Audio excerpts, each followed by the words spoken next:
Sarah passed away. I received a call while I was taking care of my daughter, Sarah's child.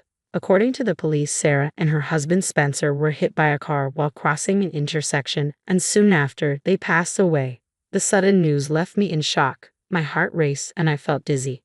Sarah had been laughing with us just a few hours ago. I rushed to confirm the news, and from that point on, there was no time to grieve as I was overwhelmed with various procedures. During this time, a discussion about the future of Sarah's triplets with Spencer's parents, Susan and Isaac, came up. When I asked Susan and Isaac about what would happen to Sarah and Spencer's children, Susan said something unbelievable. "What should we do with the kids? They hassle. Maybe put them in a facility." I wondered if my ears were deceiving me. The feeling of disbelief filled my heart. During Sarah's life, the triplets had lived with their grandparents on their father's side. Despite us not seeing them as often, our emotional attachment to the grandchildren should have been much deeper. "Aren't you worried about the future of your adorable grandchildren?" I asked. "They should have adored them so much." "It's all right. My husband and I will take care of Sarah and Spencer's children with all our love." Nearly 20 years have passed since then. Though we faced many challenges, I am proud that all three have grown into fine adults. I never forgot the sadness of losing Sarah and Spencer, but I always thought of living happily for their sake too. Then one day, the doorbell rang suddenly. When I opened the door, there stood Susan and Isaac, whom I hadn't seen in years. Susan and Isaac ignored my surprise, entered, and faced the triplets. Then they said something unbelievable. "Would you like to live with us again?" "My name is Kennedy. My husband Harold was my high school classmate.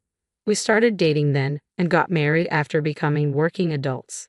At the age of 27, we were blessed with a child. Her name was Sarah. As our only daughter, we devoted all our love to her. Sarah grew up to be a bright and energetic child. When Sarah became a college student, she introduced us to her boyfriend, Spencer, who was a year older than her.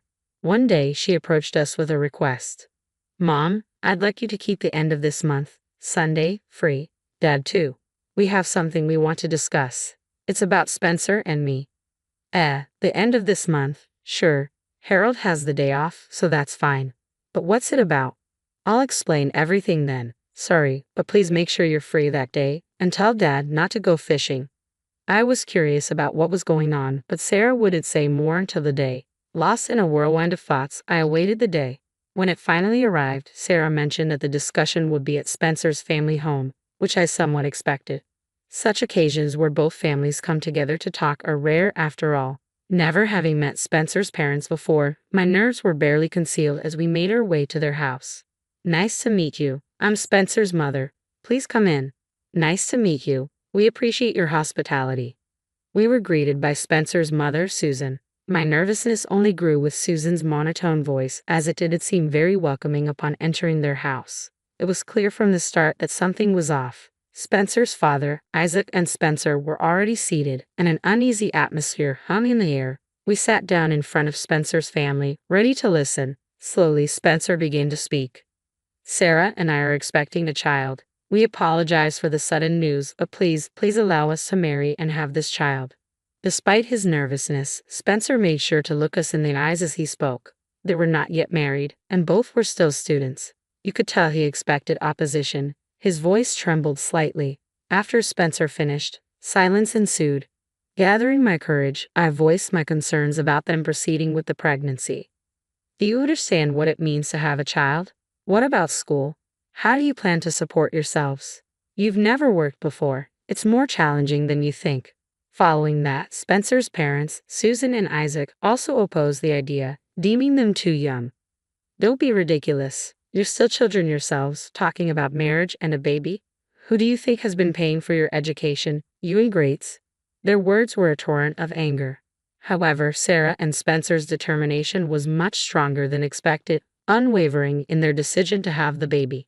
After much discussion, Sarah and Spencer pleaded with us again.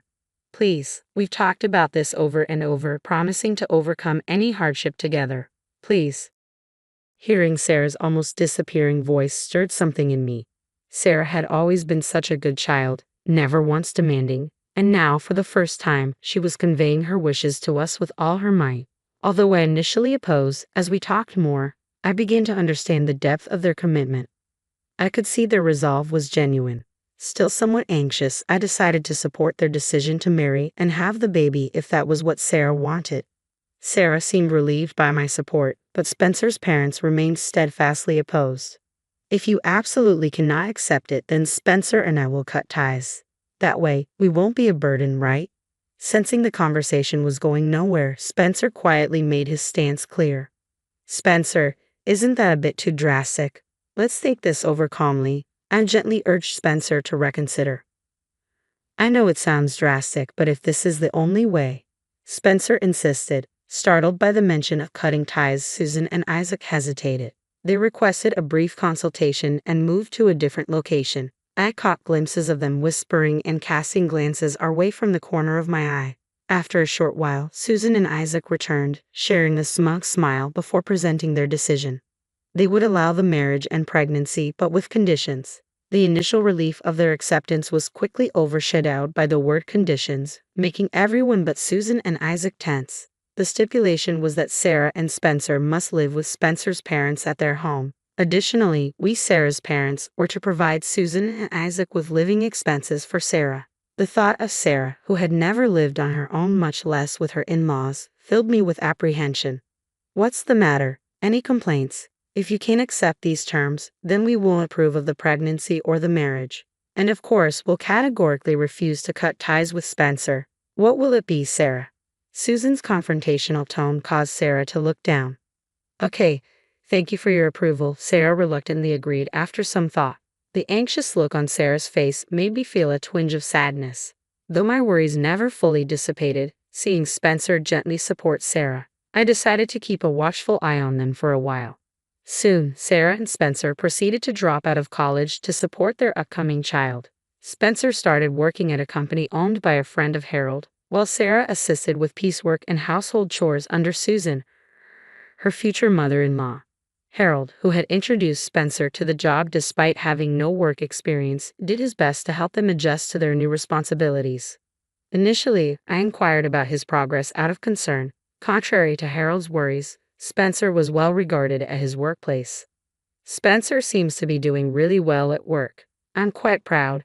Harold spoke with pride, showing how diligently Spencer worked and saved money. Our initial anxiety gradually transformed into a growing sense of reassurance about Sarah and Spencer.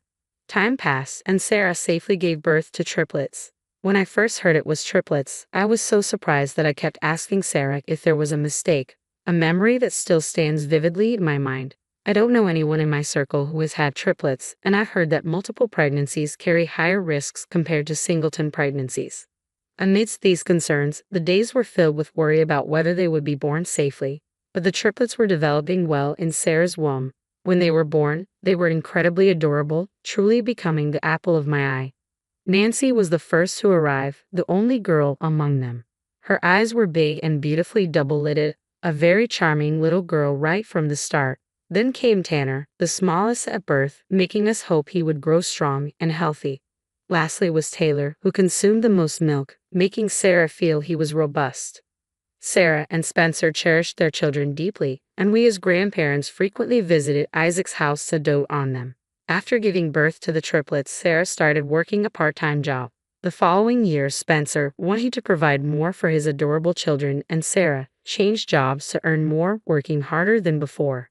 Seeing Sarah's family come together joyfully reminded me of Sarah's childhood. I deeply wished for their happiness to last forever. One day, Sarah's family planned to visit our home. Harold was looking forward to playing with our grandchildren. From the morning, I was excited too, with the table laden with their favorite snacks and toys.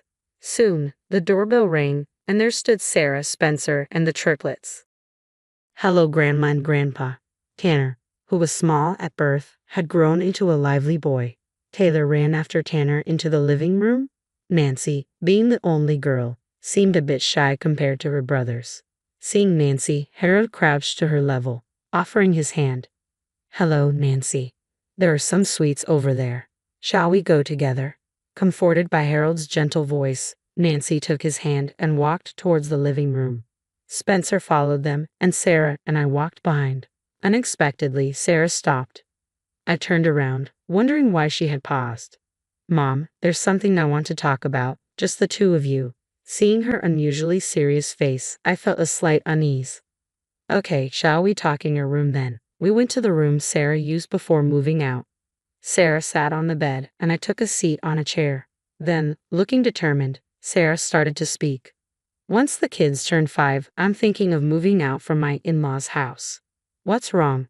Did something happen? I had never heard any complaints or grievances from Sarah, who had lived with her in-laws until now. Sarah began to speak quietly, and after confiding in me, left to join her children. Later, Sarah and Spencer asked us to watch the kids for a few hours as they wanted to look for a new place to live after moving out of the in-laws' house.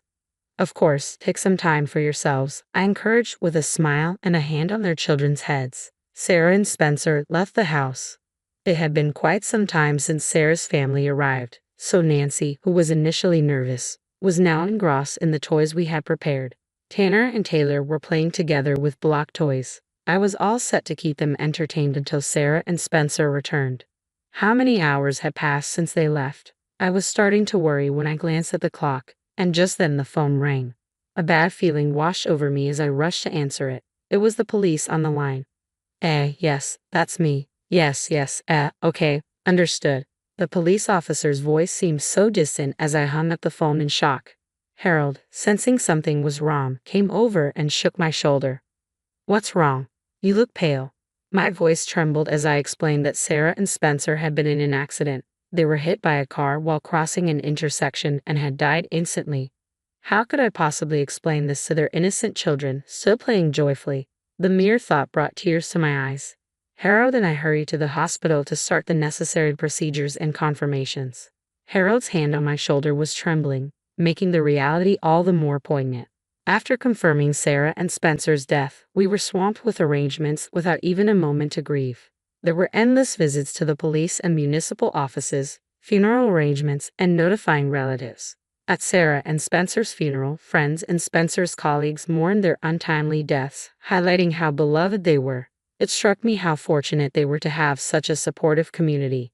While Harold and I were busy with funeral staff and attendees, Susan and Isaac were surrounded by acquaintances shedding endless tears.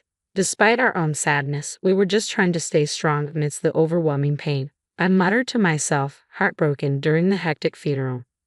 Susan's promise to raise the triplets well was the only thing that offered me a sliver of comfort, showing her caring heart for them. Even after the funeral ended, the busy days continued without a break, especially with taking care of the grandchildren. Since the day Sarah and Spencer had their accident, the triplets have been living with us. We didn't tell them directly about their parents' passing, just that they wouldn't be seeing them anymore. Even though they're young, they must find it strange not to see their parents return after a whole day. Understanding they won't see their beloved parents again, tears welled up in my eyes. The eldest, Tanner and Taylor, perhaps not fully grasping the situation, looked at crying Nancy with curiosity and gently patted her head. What's wrong? Are you hurt? Shall I bring you some medicine? The boys, especially being protective of Nancy, the only girl, asked her gently. They must feel it's their duty to protect her, even unconsciously. Embracing these kind-hearted three, I too shed tears. Harold and I had never spent a night with these children before. Perhaps out of consideration for their in-laws, Sarah and her family had never stayed over at our house. We were completely unfamiliar with their meal schedules, nap times, or how to put them to bed. Everything was uncharted territory, leaving Harold and me feeling overwhelmed. Tanner and Taylor probably started to sense something was wrong, realizing they couldn't see their beloved parents. They became anxious and started crying. I wanted to stay close to Nancy, who hadn't smiled since the accident, but there were too many urgent tasks to handle. I tried calling Susan and Isaac, hoping they could share some of the burden. Hello. I was hoping to ask for your help with some arrangements. Susan's response over the phone was cold. We're not really knowledgeable about that. You probably handle it more smoothly, right? We had never spent a night with these children before, to be honest. We weren't experts either. We were just trying our best because it needed to be done. However, no matter how much we repeated it, they couldn't help with the various tasks. Could you at least stay with the children until we finish the procedures? They must be missing you, I asked. No, we're quite busy ourselves. Honestly, we don't have the capacity, was their response. But please, I'm sorry, we have to go now. And with that, the call was abruptly ended. Further attempts to ask for their help over the phone were unsuccessful. No good response ever came. Struggling with the grief of losing Sarah and Spencer, Harold and I managed all the arrangements and took care of the grandchildren, truly exhausted. What remained was the discussion about the division of the estate and custody. Susan and Isaac had not shown their faces since they left their belongings at our house. Up until the day of the discussions, I remembered how much they adored their first grandchildren. Now, understating their parents were gone, the once lively boys had become withdrawn. Harold and I couldn't escape our sorrow, continuing to live in a heavy atmosphere, exhausted from all the arrangements. I hoped the discussions would proceed smoothly. On the day of the discussion, Susan and Isaac arrived at our house and were led to the living room. "Just going to talk for a bit. Can you play here?" I said to Tanner, the eldest, who obediently took Taylor and Nancy to another room. When I first brought up the future of the children, Susan immediately started discussing the estate. Susan argued that since they had taken care of Sarah's family, all the assets should go to them. Holding back my urge to confront her priority over assets rather than the children, I tried to steer the conversation back to the kids. Then, Susan said something unbelievable. "The kids are too much trouble. How about putting them in a facility?" I doubted my ears. Sarah's children, whom we've lovingly raised, are her precious treasures. Just like Sarah, we hold the belief that these adorable grandchildren are invaluable to us. But it seems Susan and Isaac stood on different ground. Without any sign of remorse, they made shocking statements, escalating my distrust. They pushed all the troubles onto us while demanding the estate simply because they had lived together in the past. Remembering what Sarah confided in me, I clenched my fists in anger. Then I slowly began to speak. "Sarah's children will be taken care of by us. We'll discuss the estate later," I said firmly. Despite my tone, Susan and Isaac kept insisting on transferring the estate rights to them, expecting to gain control. Today, their disregard for their grandchildren, who they once adored, turned my anger into dismay and sadness. What was the meaning of their promise at the funeral to raise the triplets well? Their current behavior made it clear that those words were just for show. I wanted to confront them but refrained, weighed down by the grief of losing Sarah and Spencer and the exhaustion from all the procedures. Of course, taking in our grandchildren was not an issue for us. It might take some time to adjust, but we were confident in our love and care for them. As Susan and Isaac continued to talk about the estate, I quietly resolved in my heart. Impatient with the unproductive discussion, they eventually left our house, adamant about not handing over the estate. Years have passed since Sarah and Spencer died, almost 2 decades. I still remember the joy of legally adopting the triplets. Had these precious children remained with Susan and Isaac, I shudder to think how they might have been treated. The thought alone fills me with dread. We subtly informed the triplets about becoming estranged from Susan and Isaac. The fact that they were never taken in or visited by them is something I fear would hurt them, and I've still not managed to express it directly. Throughout my explanation, none of them looked particularly sad, simply acknowledging with a "we understand." Without their parents, they might have felt lonely during school activities or when interacting with mom friends. Struggling with things they couldn't do well, yet all 3 have grown up to be such honest and wonderful children, not letting those challenges affect them. Now, they truly feel like my own children, carrying on Sarah and Spencer's legacy. We were living peaceful days with the triplets when one day, the doorbell rang. Opening the door, I was surprised to find Susan and Isaac standing there. "Hello, it's been a while," Isaac greeted as if the years hadn't affected him. "Oh, it's been a long time. What brings you here all of a sudden?" Ignoring my bewildered reaction, Susan and Isaac entered our house as if it was a matter of course. I hurried after them, taking a good look at their backs for the first time in years.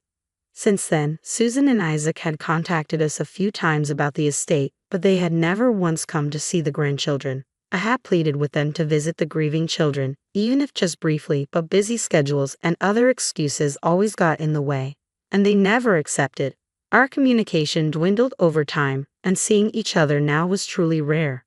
It seems we've both aged quite a bit, perhaps feeling mutual about this. Susan, leaning on a cane, stood with Isaac's support. I ushered them into the guest room and then briefly explained the situation to Taylor, who was in the living room. "I've got another set of grandparents visiting. Could you fetch Nancy and Tanner for greetings? Are they the ones you mentioned were estranged from?" "Yes, that's them." "I wonder what they want." Muttering in confusion, Taylor went off to fetch Nancy and Tanner from his room.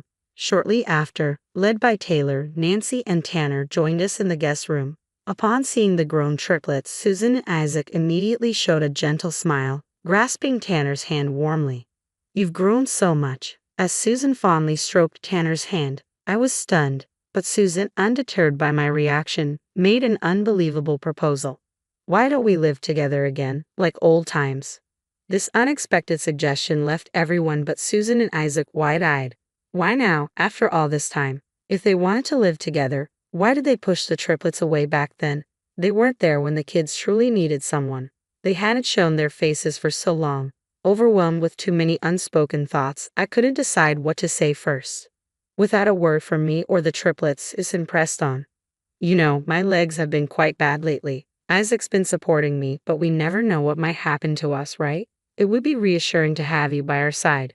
At first, I thought they wanted to reconnect now that the grandchildren were grown and less of a burden, but it seemed not to be the case. Were they planning to use these children for their own care after abandoning them so heartlessly before? After abandoning their precious grandchildren like that, how dare they speak so opportunistically now? I was beyond exasperated by their unchanged demeanor, speechless but determined not to let these children be exploited yet. Before I could voice my objection, it was Tanner who spoke up. "Who are you? Can you leave if you're going to be a bother?" Tanner, looking annoyed, shook off Susan's grasp. In agreement with Tanner, Nancy and Taylor also looked sternly at Susan and Isaac. Surprised by the unexpected resistance, Susan and Isaac showed their anger. Then Susan pointed at me, accusing, "She's the one who tore you away from us. We wanted to live together, but it wasn't possible because of her." The grandchildren, noticing the lack of sincerity in Susan and Isaac's words, continued to cast cold glances at them. Over time, they had grown significantly, now looking down on Susan and Isaac. Simply by standing, Tanner and Taylor stood protectively in front of Nancy and me. Susan and Isaac, disliking the show of defiance from Tanner and Taylor, clenched their jaws tightly. Then they exclaimed, "They used to be such obedient and good kids before. You've been brainwashed by this too." At that moment, my patience ran out. Suppressing the urge to shout back in anger, I retrieved something from the drawer and presented it to Susan. Sarah confided in me before her passing. This was given to me at that time. Recalling Sarah's pained expression that day, my voice deepened. "It's all written here, how harshly you treated Sarah just before her accident." Sarah had handed me a small diary. It contained dates and entries resembling a journal. Initially, I had only skimmed through its pages. After Sarah and Spencer's death, as life gradually became more manageable, I remembered the diary and read it carefully, page by page. The entries detailed how Susan exploited Sarah's guilt over their shotgun marriage and her student status, treating her poorly. Sarah endured in silence, unable to share her struggles with anyone. As her pregnancy progressed and her appetite increased, Susan complained about the rising food expenses and reduced Sarah's portions behind Sarah and Spencer's backs. Money was taken from their wallets and accounts. The diary detailed various abuses Sarah had suffered at the hands of Susan and Isaac. Some pages were smudged with what seemed like tears, illustrating the depth of Sarah's pain. Every day, Susan and Isaac hesitantly took the diary, read the first page, then immediately closed it, choosing not to read further. Their reaction confirmed the truth of the contents written within. Although I hesitated to speak of the painful circumstances in front of the triplets, the thought of them possibly being exploited by Susan and Isaac compelled me to share the testimony Sarah had entrusted to me. Sarah had confided in me painfully about her struggles, how her heart eroded with each act of forbearance, and her frustration at not being able to get along with Susan. Remembering Sarah's plight, I felt my grip tighten. How much Sarah suffered, those words I had directed at myself, wondering why I hadn't noticed Sarah's struggles until she confided in me. Despite seeing the diary, Susan claimed not to remember any such thing, showing no signs of apology or remorse. Faced with Susan and Isaac's persistent request to live together again, I sighed deeply, holding back tears of anger at Susan and Isaac, and at myself for not recognizing Sarah's pain. Nancy gently patted my back. The triplets, even at their young age, faintly remembered Susan being harsh towards Sarah. Nancy, especially being a mama's girl, was always by Sarah's side at home. She distinctly remembered Susan's stern behavior towards Sarah, particularly when Spencer wasn't around. The one clear memory she had was that Sarah often looked sad after talking with Susan. Nancy shared her frustration about being unable to do anything as a child living with Susan and Isaac. I was taken aback, as they had never spoken of these things until now, perhaps sparing Harold and me any worry. At the same time, I felt a surge of anger, knowing that Susan was harsh towards Sarah even in front of her young children. Nancy stood beside Tanner and Taylor, all with determined looks, stating, "We don't want to live with such people," echoing Tanner's sentiments. Taylor and Nancy showed agreement. Following Tanner, I spoke up, "I cannot hand over these precious children to you." I stated my position clearly, yet despite our insistence, Susan and Isaac kept pushing to live together with the triplets. Their desperation was evident, likely because their situation wasn't going as planned. Their physical strength seemed to be waning, probably affecting their daily lives. I could empathize with Susan and Isaac's feelings to some extent, as I too have felt the effects of aging, and I knew how significant the support of these children can be during tough times. But the idea of exploiting my precious children for convenience was intolerable. The triplets had been calm during our discussions, but eventually, they showed their anger. "When our parents died, you wanted to send us away to an institution because we were too much trouble." They vaguely remembered. That they remembered such a thing pained my heart. Despite their denials, Taylor countered with a reminder of their own words. "I'll return those exact words to you now.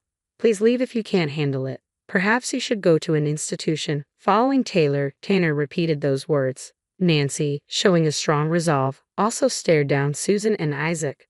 These children, once dismissed as a nuisance 17 years ago, were now returning those words to Susan and Isaac as accomplished adults. Their words made me feel the significance of how Harold and I had raised the triplets together.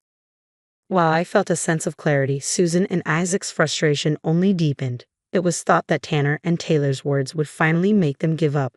But against expectations, Susan and Isaac only showed irritation without any signs of remorse. "Spencer was supposed to take care of us. Now that he's gone, it's only natural you should do it right." "Yeah. And if you can't do that, then give us a monthly allowance. Have you forgotten all the care we provided when you were little?" Far from showing any regret, they made even more unreasonable demands. They even demanded payment for the care they had supposedly provided up to that point. I was truly at a loss for words. The lack of compassion from Susan and Isaac was shocking beyond anything I had anticipated. Frozen in shock, the triplets exchanged looks inside. Tanner, who had become a police officer, was the first to speak. "If you make any more trouble, I'll call the police. As an officer, I can assure a prompt response." Tanner, now a police officer, warned sternly. Nancy, now a lawyer, spoke next, asserting, "If you threaten our beloved family like this again, we will take legal action." Susan and Isaac's faces paled by the second. Taylor, who worked at the city hall, delivered the final blow. "Also, you're behind on your property taxes, aren't you? Seizure proceedings are likely to start soon. Perhaps you have other matters to attend to." Hearing those words, Susan and Isaac exchanged looks, seemingly realizing they had hit a nerve. They left our home with their heads bowed, their earlier momentum gone. I watched the backs of these three who have become so dependable despite the hardships and the absence of their parents. They'd grown into such caring and wonderful adults, moved to tears by their growth. The triplets comforted me with a gentle hand. After that day, Susan and Isaac never stormed our house again, though they continued to cause trouble at their workplaces, leading to repeated police reports. I had thought they had given up after such a heated discussion. Their persistence left me wondering what to do. Time passed, and then Tanner brought news. Susan and Isaac had been arrested. Isaac reportedly attacked a police officer at Tanner's police station when they were about to be reported again. This constituted a serious obstruction of justice, including their past nuisances. Both were arrested. Relieved by this news, I once again thanked the triplets. "Thank you for growing up so admirably. No matter how many times I say it, it never feels enough. It's us who should be thanking you. We're really grateful. Thank you for being there during the hard times. We've grown this much because of you too." They expressed their gratitude to me and Harold. Seeing Sarah's gentle image overlaid on the triplets, I felt profoundly moved. Even months after Susan and Isaac's arrest, the triplets continued to live happily with us, each now with someone special. As they reach the age of considering marriage, the question of who will stay with Harold and me has become a playful contention, ensuring our family enjoys peaceful and harmonious days.